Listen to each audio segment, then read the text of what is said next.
नमस्कार, आप सभी का स्वागत है भारत 24 पर। मैं हूं आपके साथ पूर्णिमा मिश्रा और वक्त है दहाड़ का। उत्तराखंड में आज से यूनिफॉर्म सिविल कोड यानी कि यूसीसी लागू करने वाला पहला भारतीय राज्य बन चुका है। मुख्यमंत्री पुष्कर सिंह धामी के इस हिम्मती कदम ने राजनीतिक हलके में भूचाल ला दिया। नेशनल लेवल पर इस एक कानून ने लोगों का ध्यान अपनी तरफ खींचा है। मुख्यमंत्री धामी का कहना है कि ये कानून समाज में समानता लेकर आएगा और सभी नागरिकों को समान अधिकार और जिम्मेदारी देगा।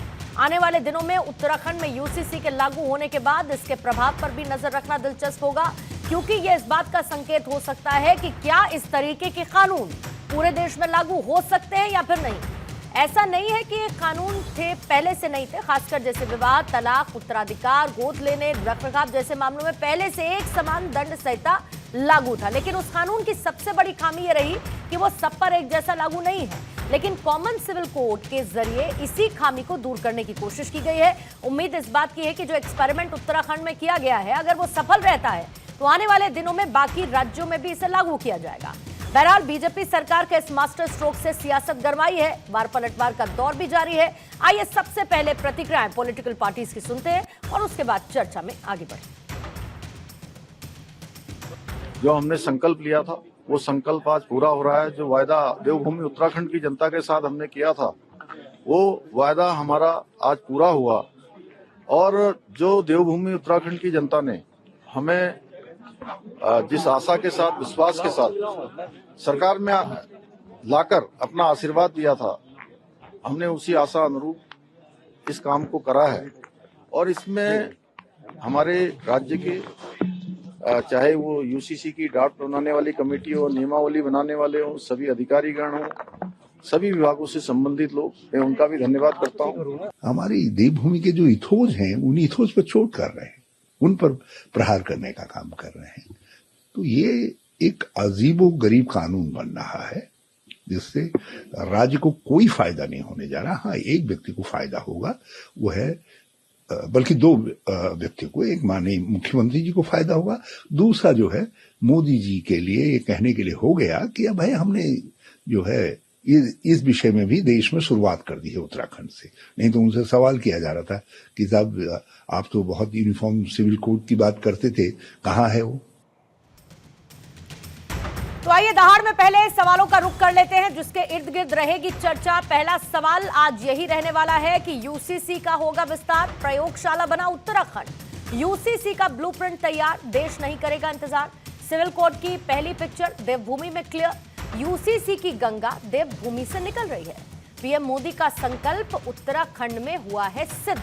हमारे साथ बीजेपी के प्रवक्ता धनंजय गिरी मौजूद हैं, राजनीतिक विश्लेषक के तौर पर तहसीन पूनावाला हमारे साथ मौजूद हैं, एचएस रावत धर्मगुरु के तौर पर अब से थोड़ी देर बाद चर्चा का हिस्सा होंगे, दानिश कुरैशी साहब राजनीतिक विश्लेषक के तौर पर हमारे साथ मौजूद हैं, और इसके साथ ही हाफिज नूर अहमद अजहरी साहब हैं, अध्यक्ष हैं Uttar Pradesh All India Muslim Personal Law Board के।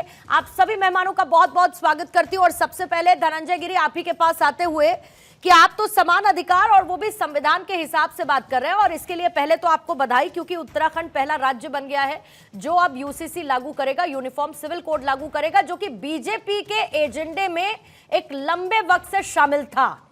और जाहिर है कि इसे एक एक्सपेरिमेंट के तौर पर देखा जा रहा है कि आने वाले दिनों में बाकी राज्यों में भी इसको लागू करने की कोशिश सरकार आपकी करेगी। लेकिन उसके बावजूद विपक्ष को ऐसा क्यों लगता है कि ये जो कानून है, जो यूनिफॉर्म सिविल कोड है, जो प्रक्रिया है, वो सिर्फ दो लोगों को फायदा पहुंचाएगी। एक तो इधर धामी जी को पहुंचाएगी उत्तराखंड में, और दूसरा मोदी जी को पहुंचाएगी, क्योंकि उनके लिए कहने को हो जाएगा, देखिए हमने कहा था हम यूनिफॉर्म सिविल कोड लेकर आएंगे, हम उसको ले आए। पूर्णिमा जी, सबसे पहले तो और जिस ढंग से किया गया, इस लंबे समय तक किया गया है, इस पर राजकुमार की गई और 2.33 लाख इस पर अपना विचार रखा, अपने सुझाव रखे। ये तो इस देखा जाए तो आजादी के साथ होना चाहिए। संविधान निर्माता बाबा साहब डॉक्टर भीमराव कहा था कि बिना धर्म आधारित विचार किए हम देश को नए बदलाव नहीं जा सकते। बाबा साहब के कई वक्तव्य समान नागरिक संहिता की जरूरत पड़ी। आप देख लेते हाई कोर्ट से लेकर तमाम अलग अलग धर्मों में जो साथी उसको लेकर के दिक्कत हो रही थी, आ रही थी, तो जस्टिस सिंह से लेकर जजों ने कारण की दिक्कत हो रही है। तो जिन नेताओं के देश में भर उस को लागू करने के लिए जो विपक्ष के तर्क होते थे कि भाई इससे दिक्कत होगी, इसको हवाला देकर झुलाया जा रहा था, लेकिन अमेरिका, इंग्लैंड जैसे बहुत जिन देशों से हमारे संविधान बहुत धनंजय जी, आप बहुत महत्वपूर्ण बात कर रहे हैं सर। मैं आपका जरा ऑडियो रिकरेक्ट एक बार करवाना चाहूंगी, थोड़ा सा प्रॉब्लम हो रहा है ऑडियो में। मैं एक बार इसको रिकरेक्ट कराती हूँ, फिर उसके बाद आप अपनी बात को पूरा कीजिएगा। तहसीन, मीनवाइल आपके पास आते हुए, क्योंकि ये कहा अभी सबसे पहली प्रतिक्रिया जब उपराष्ट्रपति जी की आई, जगदीप धनखड़ ने कहा कि ये शुभ संकेत है। उसके बावजूद इसको लेकर बड़ा हो हल्ला है, और अभी से नहीं है, बहुत पहले से यूनिफॉर्म सिविल कोड को लेकर बहुत हल्ला हो रहा है। जब दामी साहब ये कहते थे कि यूसीसी लागू होने से हलाला, बहुविवाह, 3 तलाक पर पूरी तरीके से रोक लग जाएगी और एक हम परिवर्तनकारी दिशा में आगे बढ़ेंगे, हम समान अधिकारों को लेकर आगे बढ़ेंगे। लेकिन मैं मानती हूं कि इसको सिर्फ हमें एक धर्म तक सीमित नहीं रखना चाहिए, क्योंकि यूनिफॉर्म सिविल कोड सभी धर्मों को किसी न किसी तरीके से इंपैक्ट करता हुआ नजर आएगा।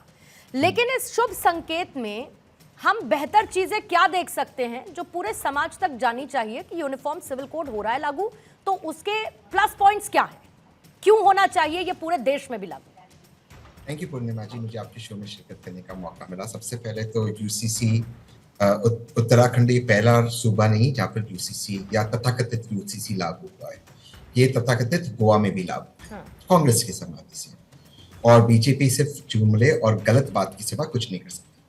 अब गोवा के माननीय मुख्यमंत्री ने सभी मीडियाओं को क्या कहा, वहां पर तो यूसीसी लागू है।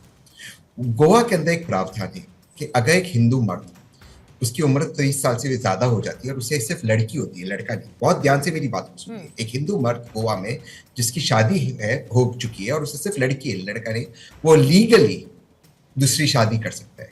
गोवा के मुख्यमंत्री से मीडिया ने पूछा यूसीसी लागू होना है, गोवा में है, क्या आप इस प्रावधान को हटाएंगे? कहा बिल्कुल नहीं हटा सकते इस प्रावधान। ये गोवा में वर्तमान बीजेपी की सरकार, वर्तमान मुख्यमंत्री जी का। गुजरात के सूबे में जहाँ से माननीय मुख्यमंत्री, जहाँ से माननीय प्रधानमंत्री और माननीय गृह मंत्री जी आते हैं, वहां पे एक प्रथा है, मैत्री करार करते हैं। वहां पे एक शादीशुदा मर्द ऑफिशियली एक गर्लफ्रेंड रख सकता है, उसकी एक अग्रीमेंट बनती है, वो गर्लफ्रेंड रख सकता है। क्या ये प्रथा बाहर जाएगी? उत्तराखंड में आ जाते हैं। उत्तराखंड में एक ही सूबे में एक ही कानून अगर होना था, तो फिर मेरे ट्राइबल भाई बहनों को क्यों बाहर रखा? क्या ट्राइबल बहनों को अधिकार नहीं मिलना चाहिए? मेरा ये सवाल इसलिए है क्योंकि जितने भी डेटा है, मैं फैमिली वेलफेयर हेल्थ मिनिस्ट्री के डेटा, माननीय सुप्रीम कोर्ट में प्रस्तुत किया गया डेटा, जो फैमिली वेलफेयर डिपार्टमेंट का डेटा है, वो पढ़ रहा हूँ। सबसे अधिक बाल विवाह हिंदू बच्चियों का होता है, 10 साल से कम उम्र का, 80%। सबसे ज्यादा अगर पॉलीगमी है वो हिंदुओं में है। तो क्यों आपने उसको वहां पर आप एक ही समुदाय को क्यों लाते हो? वहां पर आपने, जहां पर इलीगल ऑलरेडी कितनी आपने कार्रवाई की उसके बारे में डेटा उतना ही डेटा है जितने माननीय प्रधानमंत्री जी का प्रेस कॉन्फ्रेंस है, 0। मैं आपसे पूछना चाहता हूं, मैं इसका सपोर्ट करता हूं कि एक देश में एक सिविल एक्ट होना चाहिए, बट वो एक देश में एक सिविल एक्ट शादी, डिवोर्स और बच्चों को लेकर ऑलरेडी है, स्पेशल मैरिज एक्ट। मेरी शादी स्पेशल मैरिज एक्ट के तहत, एक हिंदू मुस्लिम, 2 मुस्लिम, एक हिंदू क्रिश्चियन, 2 क्रिश्चियन, जो भी इस देश में शादी करना चाहता है स्पेशल मैरिज एक्ट के तहत वो शादी कर सकता है। जम्मू एंड कश्मीर से लेकर कन्याकुमारी तक, मणिपुर से लेकर मुंबई तक, ऑलरेडी वो कानून था। अब मैं पूछ रहा हूं कि जो सोसाइटीज है, क्योंकि इनहेरिटेंस की बात होगी, फॉर एग्जाम्पल मेघालय, जहां पे इनकी सरकार थी, अभी सरकार के बाद उनको निकाल दिया गया, वहां पे एक मेट्रियार्कल सोसाइटी है। साउथ इंडिया में काफी सोसाइटीज है जो मेट्रियार्कल सोसाइटीज है। मेट्रियार्कल सोसाइटीज का मतलब है जो अधिकार होता है, जो परिवार को, जो परिवार अपने बच्चों को देता है वो लड़की को देता है, लड़की को मिलता भी नहीं, वो भी कुछ सोसाइटीज में दूसरी लड़की को मिलता है, उसके पति को मिलता है। आप आप चेंज करोगे इनहेरिटेंस में? कैसे आप इनहेरिटेंस चेंज करोगे? जिसको स्पेशल मैरिज एक्ट के तहत शादी करना था और इनहेरिटेंस लॉ सेंट्रल एक्ट लाना था, वो तो ऑलरेडी था। तो मैं दोबारा से पूछ रहा हूँ, उत्तराखंड में ट्राइबल भाई बहन क्यों नहीं? उत्तराखंड में, गोवा में जो मैंने बताया, क्या महिलाओं को अधिकार मिलेगा? गुजरात की मेरी बहनों को अधिकार मिलेगा? इन कोई बातों पे बीजेपी बात नहीं करेगी, सिर्फ बीजेपी हिंदू मुसलमान करेगी। और यहां पर मैं आपके शो पे कह रहा हूं, ऐसी कोई पॉलिटिकल पार्टीज भी जो हिंदू मुसलमान करेगी ताकि बीजेपी का फायदा हो, तथ्यों पर कोई बात नहीं करेगा। तो तथ्यों पर बात कर लेते हैं। गिरी साहब, जो अभी तहसीन ने जिन बातों का जिक्र किया, और ये कुछ एक्सेप्शंस हैं, मैं बस एक बात के साथ आगे बढ़ते, क्योंकि इन्होंने ट्राइबल्स का जिक्र किया, तो उसको लेकर पहले ही ये कह दिया गया था कि वो अपनी परंपराओं को सहेजे रखें, जो आदिवासी लोग हैं, इसीलिए हम उनको बाहर रखते हैं। लेकिन स्पेशल मैरिज एक्ट हो गया, हिंदू अनडिवाइडेड फैमिली, HUF का जिक्र हो गया, या फिर इसके अलावा जो बाकी एक्सेप्शंस की बात अभी कर रहे हैं, तमिलनाडु साउथ इंडियन जहां पर कजन्स के साथ शादी कर ली जाती है, या गुजरात में मैत्री जो शादी होती है, ये सब बातें हैं। मैं कहती हूँ कि क्लैरिटी, जब हम समान अधिकारों की बात करते हैं तो हम इसको लेकर कैसे आगे बढ़ेंगे, क्योंकि आप लोग वकालत करते रहे कि देश भर में इसको लागू करेंगे, तो क्या होगा राज्यों के हिसाब से, वहां की जो कंडीशनिंग है उसके हिसाब से इनका बदलाव होता रहेगा, या फिर एक यूनिफॉर्म सिविल कोड मतलब पूरे देश भर के लिए एक ही होगा? कैसे बढ़ेंगे आगे? पूर्णिमा जी, आर्टिकल 36 से लेकर के 51 तक इसकी सुविधाएं हैं संविधान के भाग 4 में। आर्टिकल 44 राज्यों को सभी धर्मों के लिए समान कानून बनाने की ताकत देता है, उसकी पैरवी करता है कि उसको आप बना सकते हैं। और जब एक प्रदेश में बनाया गया, उसको हर प्रदेश में उसके हिसाब से बनाया जाएगा, और जब देश में लागू किया जाएगा, हम मानते हैं विसंगतियां हैं, तमाम तरह की विसंगतियां हैं, और इसमें कोई कहने चूसने की बात नहीं है। ये तो हर देश के प्रदेश में जो कानून लागू है, जैसे गोवा में पुर्तगाली कानून लागू था, और उसमें जो संविधान जो कुछ त्रुटियां हैं, जो कमियां हैं, उसको सुधारा जाएगा। जहां भी जैसे साबानो केस में हुआ, उसके जब सुप्रीम कोर्ट ने कहा कि उस बहन को न्याय मिलना चाहिए, पार्लियामेंट में आकर के पलट दिया गया, तो क्या उसके बाद हर महिला के लिए पलट दिया जाए? क्या हर महिला के लिए सब सरिया लगा कर दिया जाए? क्या हर केस का कर दिया जाए? अगर एक प्रेसिडेंट कोई गलत बन गया, या एक प्रेसिडेंट कोई वर्तमान समय के साथ लागू नहीं है, कालवाय नहीं है, तो क्या उसके कारण सारे संविधान को एक पर रोक के खड़ा हो जाया जाए? क्या इस पानी को नहीं बहने दिया जाए, इसमें सुधार नहीं लाया जाए? अगर आप वकालत की बात करते तो बाबा साहब ने भी कहा था, आजादी के साथ होना चाहिए था। बाबा साहब ने कहा था कि धर्म आधारित विभिन्न पर्सनल लॉ में सुधार किए बिना हम देश को नए बदलाव में नहीं ले जा सकते। जस्टिस प्रतिभा सिंह ने दिल्ली हाई कोर्ट की जस्टिस ने कहा था कि अलग अलग धर्म के लोग जब एक साथ शादी कर ले रहे हैं तो उनके साथ दिक्कत हो रही है, उनके साथ जजमेंट क्या किया जाए, इनहेरेंस क्या किया जाए, प्रॉपर्टी के राइट्स क्या किए जाए, चिल्ड्रंस के राइट किसको दिए जाए, और उसको लेकर के मंथन शुरू हुआ। और इस मंथन में लगभग आपको 20 महीने लगे, 2.33 लाख लोगों ने अपने अपने विचार दिए। लेकिन अगर कोई चीजें समाज के लिए, हमारी मुस्लिम बहनों के लिए हो, किसी के लिए भी हो, प्रदेश में किसी के लिए भी हो, अगर उस पे किसी के लिए अगर अच्छा किया जा रहा है, तो आगे जो हडल्स है, अब ये हडल का आप कैसे सामना करेंगे, वो हडल का कैसे सामना करेंगे, इस हडल का कैसे सामना करेंगे? अरे देश के नमक का शरीयत देना सीख लीजिए, फिर शरीयत का बात करिएगा। नहीं, इतना बताइए गिरी साहब, इतना बताइए बस मुझे कि क्या उत्तराखंड में जो हम यूसीसी देख रहे हैं, अब ये एक एक्सपेरिमेंट के तौर पर है कि कैसे आगे यूसीसी बढ़ेगा उत्तराखंड में, और फिर उसके बाद सरकार करेगी कि पूरे देश भर में लागू इसको, मतलब ये है तैयारी? देखिए पूर्णिमा जी, हमने सीधी बात करें, हमने 3 हमारे नारे थे। पहला राम मंदिर बनवाने का, दूसरा हमारा धारा 370 हटाने का, तीसरा सम्मान नागरिक संहिता लाने का। हम उस पर अडिग हैं, अविचल हैं, और लगातार देश के हर नागरिक को उसका अधिकार मिलना चाहिए। इस बात के लिए हम कटिबद्ध हैं, प्रतिबद्ध हैं। किसी भी व्यक्ति के नाम पर, कोई महिला हो, पुरुष हो, कोई भी जाति धर्म लिंग भेद के आधार पर किसी के साथ कोई विभाजन नहीं होना चाहिए। और जैसे मैंने पहले का रिपीट ये तो पोर्तुगीज के समय का तो रहा है, तो आप कांग्रेस के, मैं थोड़ा सा उसको लेकर क्लैरिटी भी चाहती हूँ। क्लैरिटी बिल्कुल वो पोर्टुगल के समय का कानून था, जिसमें ऑब्वियसली कुछ चेंजेस आए जैसे जैसे सरकार आई, और फिर यूसीसी वहां पर बना हुआ के अंदर। लेकिन वर्तमान चीफ मिनिस्टर प्रमोद सावंत जी से जब मीडिया ने पूछा कि एक हिंदू मर्द 30 साल की उम्र से ज्यादा अगर उसको बेटी होती है, क्योंकि माननीय प्रधानमंत्री का फ्लैगशिप प्रोग्राम है बेटी बचाओ बेटी बढ़ाओ, तो अगर उसे बेटी होती है तो क्या वो दूसरी शादी जो कर सकता है कानूनी तरीके से, ये जाना चाहिए कि नहीं? क्योंकि यूसीसी की बात हो रही है। गोवा के मुख्यमंत्री कहते हैं ऐसा कोई नहीं जाएगा, ये हमारा ट्रेडिशन। ठीक है सर, चलिए मैं गोवा को छोड़ देता हूँ। कई ऐसे ट्राइबल्स है भारत के अंदर, क्योंकि ट्राइबल महिलाओं की बात हुई, उनके अधिकारों को, जब पॉलीएंड्री ज्यादा है, पॉलीगैमी छोड़ो, पॉलीएंड्री ज्यादा है, उसके बारे में माननीय भाजपा के प्रवक्ता के क्या विचार है? ऐसे मैं दोबारा से कहता हूं, अगर 2-2 शादी गलत है, और मैं मानता हूं गलत है, तो इन्होंने आपके शो में से मुसलमान महिलाओं 3-4 बार मुसलमान महिला बोले, जबकि इनकी सरकार, वर्तमान सरकार का डेटा सुप्रीम कोर्ट के अंदर नेशनल फैमिली हेल्थ सर्वे बताता है कि पॉलीगमी हिंदुओं भाई बहन में ज्यादा है। हिंदुओं का जिक्र क्यों नहीं? क्योंकि इनको किसी को इंसाफ नहीं देना है। मैं दोबारा से हाँ या ना में जवाब दीजिए। मैत्री करार जहां पे एक शादीशुदा मर्द एक गर्लफ्रेंड रख सकता है ऑफिशियली, होना चाहिए या नहीं होना चाहिए? और मैं आपसे पूछ रहा हूं, क्या ट्राइबल महिलाओं को या ट्राइबल अधिकार नहीं मिलना चाहिए मेरे भाई, चाहे पॉलीगैमी और पॉलीएंड्री? जबकि आपकी सरकार, भाजपा की सरकार सुप्रीम कोर्ट में कहती है पॉलीगैमी और पॉलीएंड्री सबसे ज्यादा ट्राइबल में, तो फिर आपने उनको क्यों इससे बाहर रखा? जवाब देंगे गिरी साहब? वो महिला नहीं है। 10 सेकंड 15 सेकंड में जवाब गिरी साहब, फिर मैं बाकी मेहमानों के पास। पूर्णिमा जी, मैंने मुस्लिम महिला इसलिए कहा कि ऐसा कभी नहीं हुआ है ऐसा कभी नहीं हुआ है कि किसी एक महिला को अधिकार छीनने के लिए देश के सुप्रीम कोर्ट की जजेस के बेंचेस को किनारे करके और कांग्रेस की जैसे करप्ट पार्टी ने, तहसीन भाई जिसके सपोर्टर हैं, देता है। मैं मुखालफत से मेरी शख्सियत संवरती है, विरोधियों को मैं बड़ा एहतराम करता हूं। मैं आपका एहतराम कर रहा हूं कि और जहां जहां बुराइयां उसको लाइए, हम आप दोनों मिलकर एक पटल पर लाएंगे और उसको सुधारेंगे।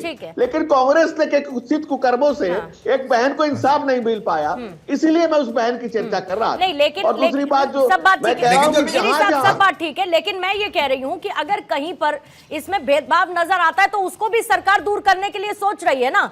जिन जिन राज्यों में अगर कोई भेदभाव जैसी स्थिति है सर। पूर्णिमा जी एक 10 सेकंड मुझे बताइए कि अगर 20 महीने का मंथन और 2.33 लाख अगर उसमें इनवाइट किया गया उसमें सुधार के लिए, कि आप क्या क्या राय देते हैं, तो इतना मंथन, ये समुद्र मंथन, ये अमृत मंथन, ये यूसीसी के लिए मंथन आखिर हुआ क्यों? ठीक है, उसमें इनको 3 पेज इनको भी लिख देना चाहिए था। 233 2.33 सॉल्यूशंस में जो बताए गए लोगों ने, ठीक है सर, तमाम लोगों को अपनी राय रखने के लिए धनंजय भाई एक ही लाइन धनंजय भाई, ये अमृत हमारी ट्राइबल बहनों में क्यों नहीं बांटा, हमारी गुजरात की बहनों में क्यों नहीं बांटा? जी इसमें आपसे ये पूछना चाहता हूं बड़ी विनम्रता से। अभी तो उत्तराखंड में लागू है मेरे भाई। बस उत्तराखंड में ट्राइबल बहन नहीं है। नहीं, मैंने इसीलिए ट्राइबल्स को ऑल ओवर तो तहसीन इसमें एक्सेप्शन रखा गया, लेकिन इसीलिए मैंने ये सवाल पूछा कि अगर हम किसी और राज्य में जाते हैं, वहां पर इस तरीके के कोई भेदभाव वाली स्थिति है, तो उसको भी तो हम यूनिफॉर्म सिविल कोड में रखेंगे ना। हम बदलाव करने के लिए तैयार हैं या नहीं? मैं सिर्फ इतना समझना चाहती थी। हाफिज नूर साहब, आपके पास आते हुए कहा जा रहा है कि अगर शरीयत के खिलाफ नहीं है ये यूनिफॉर्म सिविल कोड, हम इसको अपनाने के लिए तैयार हैं। लेकिन अब जरा मुझे ये समझाइए कि जो उत्तराखंड में यूनिफॉर्म सिविल कोड लागू करने के साथ साथ जो उसका ड्राफ्ट और जो उसका हिस्सा है, उसको कैसे देखता है all India Muslim Personal Law board? आपको कहीं कोई समस्या, कोई दिक्कत, या फिर जो भी उसमें पॉइंट शामिल हैं, जो बदलाव की बात हो रही है, उससे आप सहमत हैं, असहमत हैं? Muslim Personal Law Board of India कम से कम 10-11 सालों से भारतीय जनता पार्टी के प्रवक्ताओं से, भारतीय जनता पार्टी के लीडरों से यूनिफॉर्म सिविल कोड की बात सुनता आया है और उनका जवाब भी देता आया है।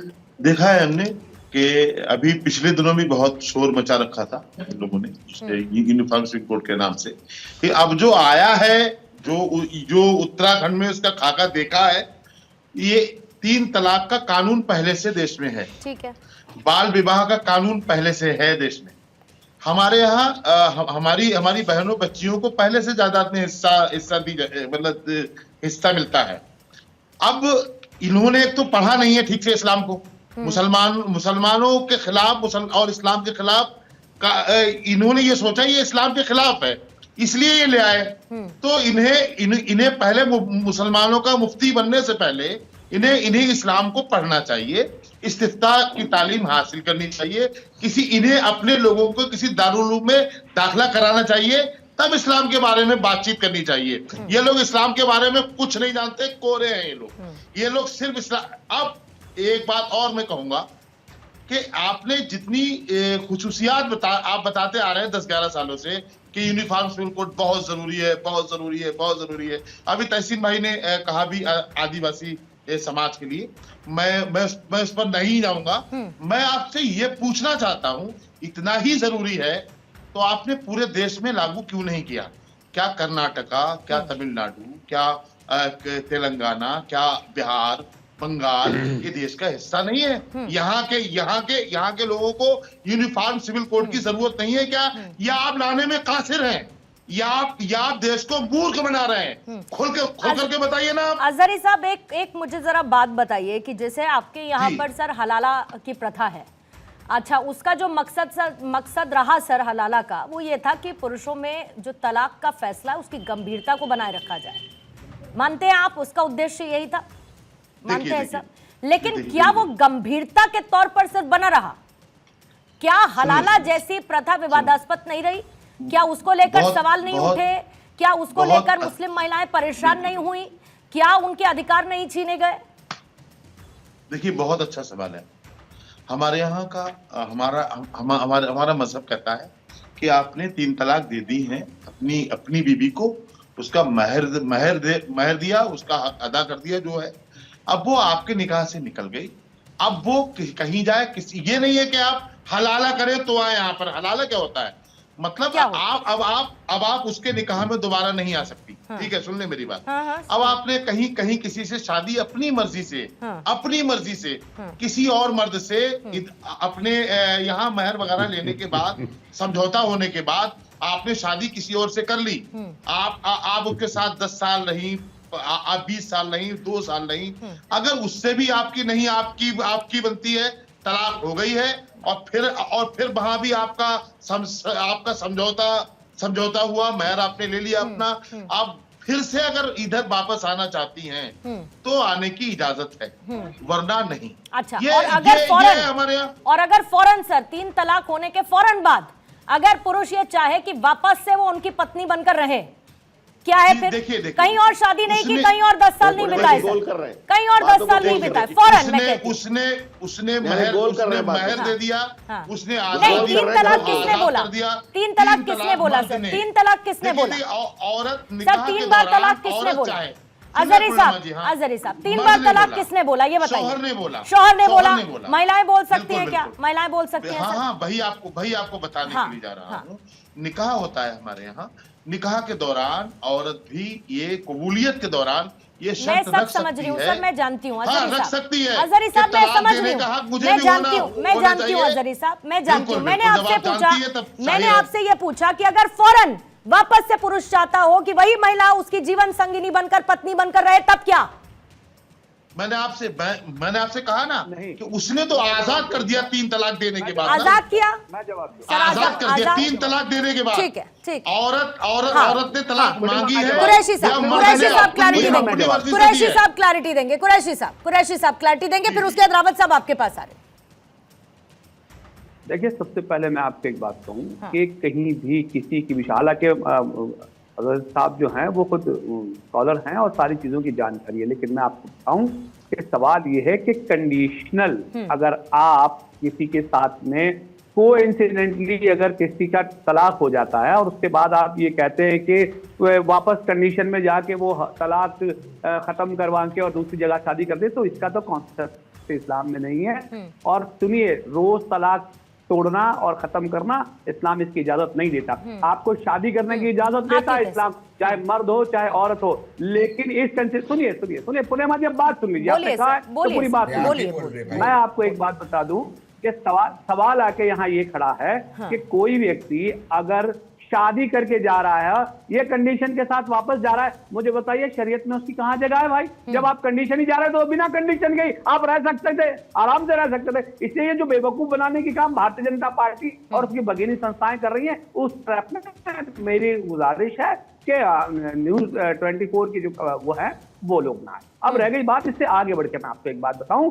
आज बात हो रही है यूसीसी के उत्तराखंड की। उत्तराखंड के ऊपर तो तहसीन भाई ने और तमाम चीजें बाकी सारे उन्होंने ट्राइबल्स को लेकर कही, लेकिन मैं आपको ये कहूं कि आज का ये यूसीसी का जो भारतीय जनता पार्टी का, नरेंद्र मोदी जी का और प्रदेश के मुख्यमंत्री का जो शगुफा है, ये वैसा ही फुग्गा फूटेगा जैसा नोटबंदी के नाम पे रोज सुबह शाम आप चिप देख लेते थे कि भाई चिप है वो कहीं जाके बॉटम में चली जाएगी और करोड़ों रुपए होंगे वो निकाल के ले आएंगे। ये सारी स्टोरियां हमने आपने तमाम लोगों ने सुनी है। अब इससे आगे बढ़ के मैं आपको बताऊं क्या हुआ उस नोटबंदी का, क्या हुआ उस नोटबंदी के नाम पे। नोटबंदी के नाम पे मोदी जी ये कह रहे थे कि 50 दिन दीजिए, जिस चौराहे पे कहेंगे 100 बार पुकार चुके सारी दुनिया और सारा विपक्ष उनको कि भाई आ जाइए, 50 दिन पूरे हो गए, सालों पूरे हो गए, मोदी जी नहीं आ रहे तो वो नहीं आएंगे। इसी तरह यूसीसी का भी कोई बहुत औचित्य मुझे लगता नहीं है बनने वाला है, क्योंकि ये सारे मामले ट्राइबल्स को लेकर, चाहे ट्राइबल्स का मामला हो या और किसी भी मामला हो,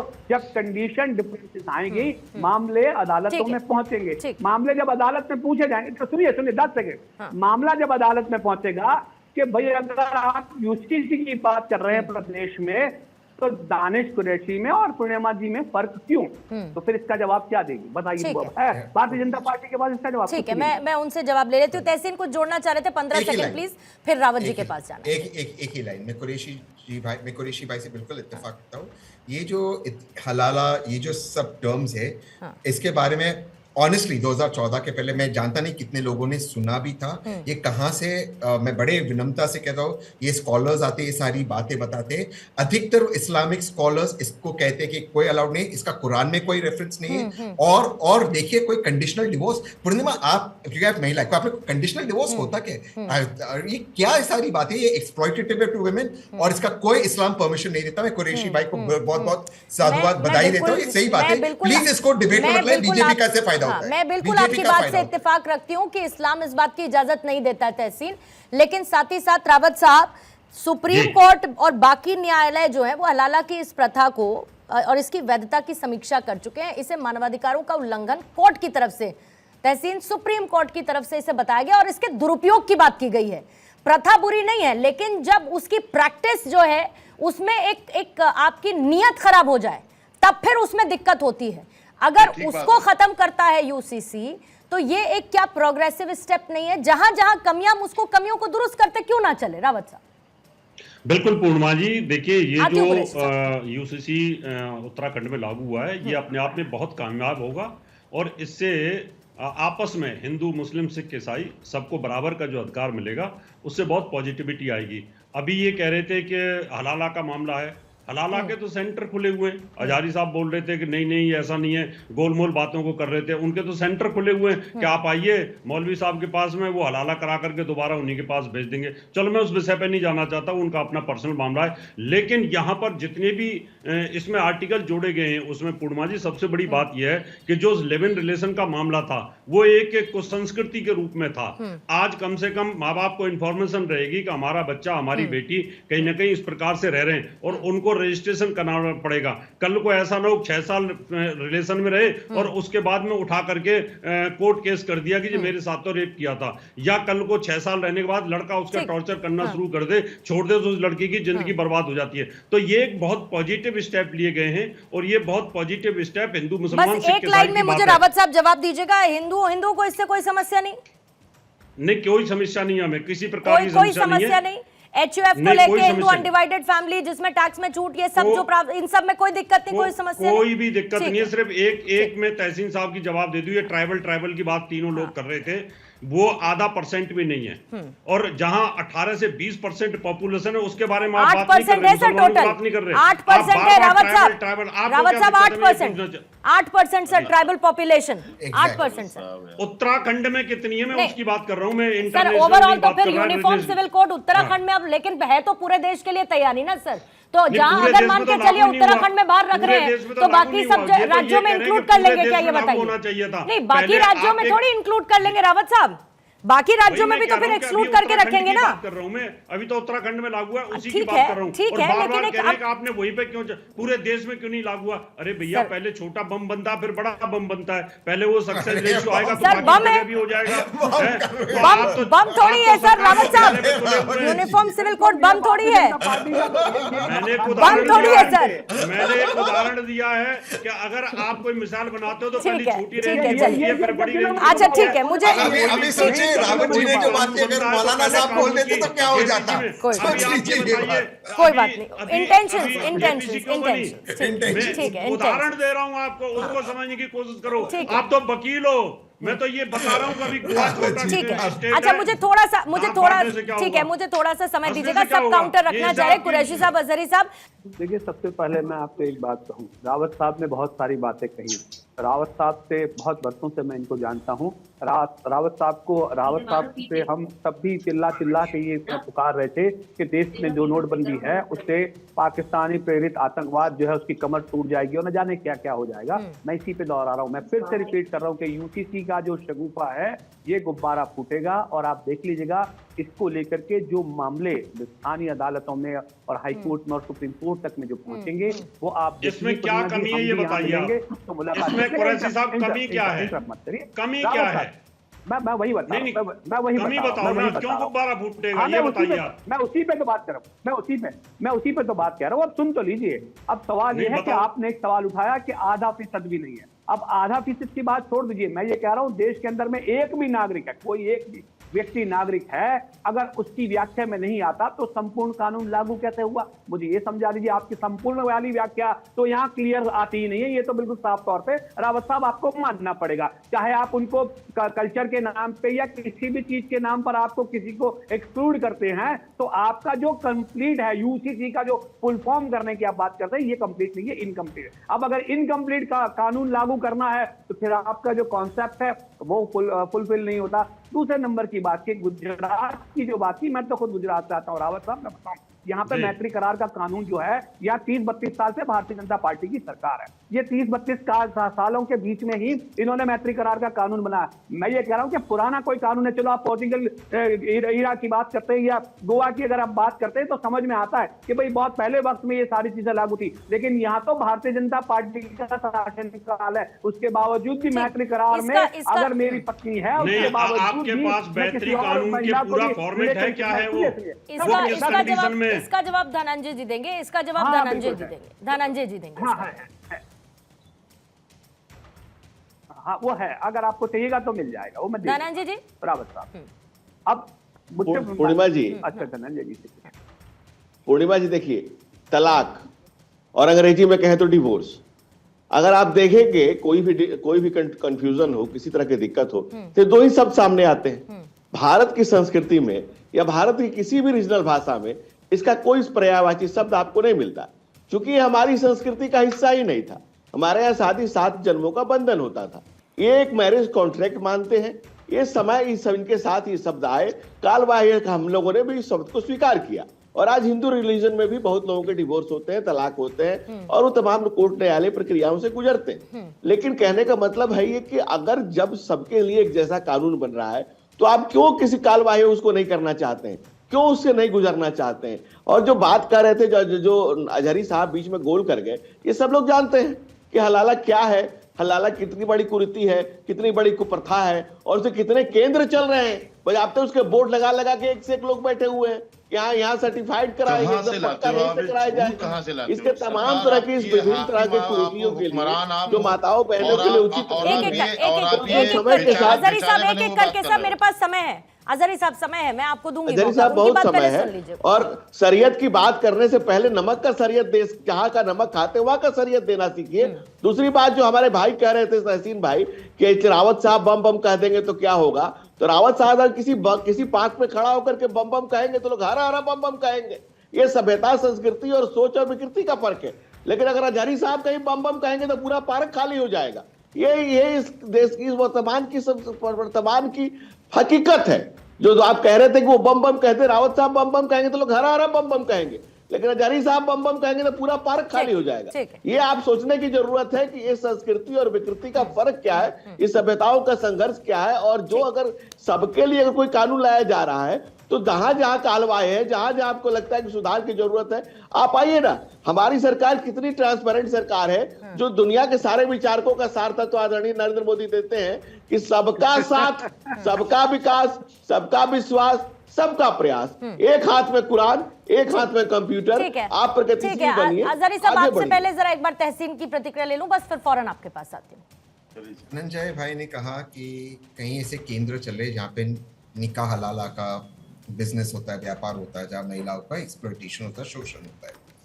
तो माननीय फेसबुक पे तहसीन भाई देखिएगा लगातार बिल्कुल मैं आपकी बात से पूरी तरह से इत्तेफाक करता हूं धनंजय भाई। आप तो विद्वान व्यक्ति हो, आपने अगर कहा है तो आपने पढ़ कर क्या हो, आप तो भाजपा के ऑफिशियल प्रवक्ता हो। तो मैं आपसे पूछना चाहता हूं, जिन जिन सूबों में आपकी सरकार है जहां विमेन का एक्सप्लॉयटेशन होता है, आपने क्यों उस पर काम नहीं किया? क्यों आपने उन लोगों को अरेस्ट नहीं किया? क्यों आपने उन लोगों को जेल में नहीं डाला? मैं आपको कहता हूँ, यहाँ पे कुरैशी भाई भी कहते हम आपका साथ देंगे, क्यों नहीं किया आपने? महिला एक्सप्लॉइट हो रही है, होने देना चाहिए, आपने क्यों नहीं किया? आप इसका कैसे नहीं किया? अगर महिला आप उत्तर प्रदेश में देखिए, मोइन खान जैसा बलात्कारी को पकड़ा, कौन सा? अगर सेंटर चल रहे मेरे भाई तो आपका कर्तव्य है। दूसरी बात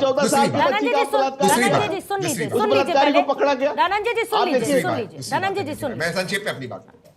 मैं आपको दो चीज कहता हूँ। आपने कहा कि एक देश में एक कानून हो, लेकिन आपने इसका जवाब तो दिया ही नहीं कि ऑलरेडी स्पेशल मैरिज एक्ट है, स्पेशल मैरिज एक्ट के तहत कोई भी कर सकता था। तो आपने जब स्पेशल मैरिज एक्ट है तो क्यों आपने उसको एक्सेप्ट नहीं किया? अब तीसरी चीज से मैं अपनी बात समाप्त करता हूँ। एक रूपता जरूरी नहीं है, मैं दोबारा से कह रहा हूं, एक रूपता जरूरी नहीं है। भारत में विविधताएं है, प्रकृति एक रूपता नहीं चाहती है। यूसीसी भारत में नहीं आना चाहिए, ये शब्द किसके हैं मैं बता देता हूं। ये शब्द है माननीय गोलवलकर साहब के, जब उन्होंने लिखित में यूसीसी को अपोज किया था। अब आप कह दीजिए गोलवलकर साहब गलत है, मैं तो मानता हूं आपसे ही, आप कह दीजिए, आप तो भाजपा के प्रवक्ता है, आपको भेज दूंगा राइटिंग्स उनकी, बताइए सर। ठीक है गिरी, धनंजय जी जल्दी से 20 सेकंड, फिर अजहरी पूर्णिमा साहब जी, के बाद आ रही हूं बस। पूर्णिमा जी, इनका सवाल आने के पहले मेरा जवाब इसमें पहले से था कि मैंने कहा कि तलाक और डिवोर्स ये शब्द ही हमारी संस्कृति में नहीं थे, या इसको हम विकृति मानते थे, लेकिन समय के साथ इसको स्वीकार किया ना। लेकिन धनंजय जी, जैसे हम हिंदू रीति रिवाज में सर 7 फेरे होते हैं और उसी को हम विवाह मानते हैं, लेकिन उसका भी रजिस्ट्रेशन इसमें अब मस्ट है ना, मतलब ऑन पेपर्स वो मस्ट होना चाहिए ना, ऑन पेपर्स वो जरूरी है ना सर, ये भी तो बदलाव है ना। और ये बस, हाँ बोलिए। यही मैं पूर्णिमा जी कह रहा हूं कि जो सोच भी हमारी शब्द में नहीं थी, जो बात हमारी शब्दावली में नहीं थी, जो हमारी पूरे संस्कृति में नहीं थी, समय के साथ हमने उसको भी स्वीकार किया और ये हमेशा मानते रहे हैं कि जैसे कालबाह्य चीजें होती जाती हैं उसमें बदलाव, उसमें नूतनता,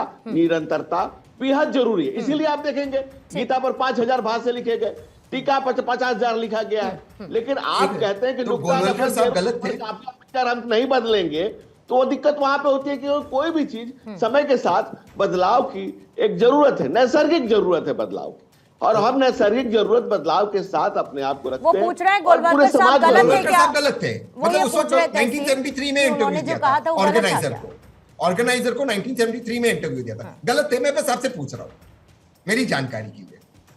नहीं, मैं तो आपको ये कह रहा हूं कि अगर किसी पर्टिकुलर धर्म की किताब में लिखा हुआ है कि धरती चपटी है और आज विज्ञान कहता है कि धरती गोल है, तो क्या वो गलत है? हाँ।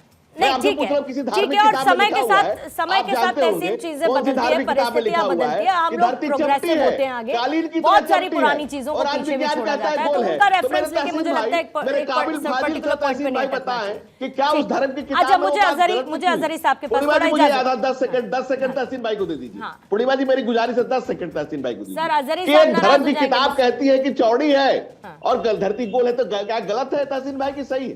तहसीन जल्दी से प्लीज।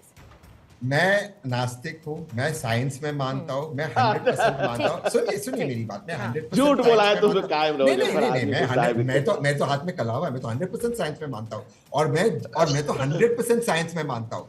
मैं मानता हूँ कि भारत साइंस का विश्व गुरु है। अब मैं आपसे पूछता हूँ कि माननीय गोलवलकर जी ने जो यूसीसी के बारे, जो आज का टॉपिक है, वो गलत था, उनका जो अंदाजा था 1973 में वो गलत था और वो चेंज होना चाहिए। बस मैं आपसे वो सवाल पूछ रहा हूँ, अगर कहीं पर भी लिखा है कि इसके जवाब के लिए आगे समय रहेगा तहसीन, तो मैं इसका जवाब आगे लूंगी।